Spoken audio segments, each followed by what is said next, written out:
আমার রাজ্যের দ্বিতীয় নাম্বার ব্লকে সবাইকে জানাই শুভেচ্ছা। আজকে আমি যখন বাসা থেকে দোকানকে যাচ্ছিলাম, ভাবলাম আমার রাজ্যের এই ভিউটা আপনাদের সঙ্গে শেয়ার করি। কালকে যেমন গরম গিয়েছিল, তার জন্য দেখেন আমার রাজ্যের প্রজারা কেমন করে চলছে না চলছে।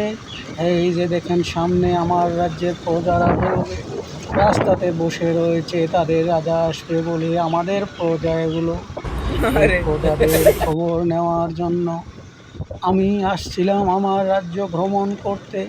আসার পথে আমাদের মসজিদটা দেখলাম, আমার রাজ্যের বাজারগুলো দেখলাম।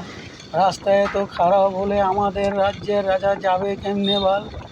তাই বলছি আমার রাজ্যের প্রজাদের খাওয়া একটু কম করে দিতে হবে। তা না হলে যদি বেশি বেশি খায় এমন করে রাস্তা দিয়ে আমি ভিডিও বানাবো কেমনে? এই বালের রাজ্যে আর থাকতে ইচ্ছে করছে না আমার। এই বালের রাজ্যে আর থাকতে ইচ্ছে করছে না আমার। এমন করে লোকের কত আর কথা শুনবো?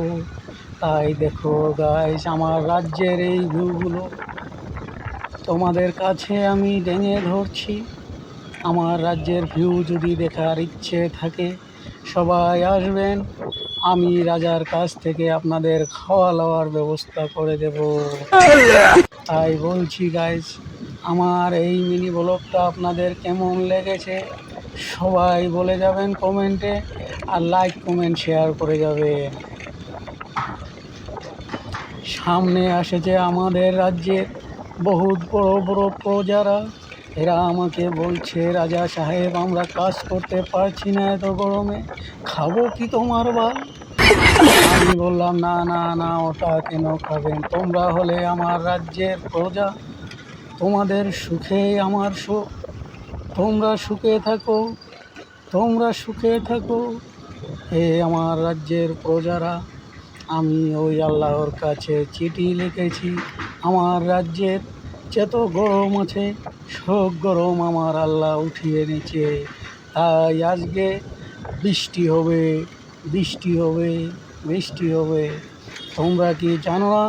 তোমার বাল ছিঁড়া রাজা সে বলে সে করে দেখায়। তোমাদের জন্য এই পুকুরগুলো বানিয়েছি, তোমরা এই পুকুরে চান করবা, যতই গরম না হোক কেন এই পাহাড়ের গাছের তলে গিয়ে জিরাবা।